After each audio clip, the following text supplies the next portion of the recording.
မိမရေယောက်ျားပြန်လာပြီ ပြန်လာပြီလား ဟောမိမဘာတွေလုပ်နေရလဲ သားလေးရဲ့ပစ္စည်းကိုတိတ်နေရပြီ ဟောသားလေးနဲ့လဲသွားကြမလို့လား မဟုတ်ပါဘူး ဟောဒါဆိုဘာလို့သားလေးပစ္စည်းသိမ်းနေရလဲ သားလေးကိုသူ့အမေကလာပြန်ခေါ်သွားပြီလေ ဟမ်ဘာပြောတာ သားလေးကိုသူ့အမေကလာပြန်ခေါ်သွားပြီ ဟောဘယ်တော့ပြန်ခေါ်သွားတာလဲ နှစ်နေရပဲလာပြန်ခေါ်သွားတာ မိမကဘာလို့ထည့်ပေးလိုက်တာလဲကလေး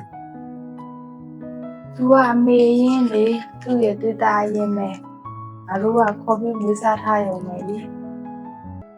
ဒီပေါ်မိမရမတတ်နိုင်ဘူးလေ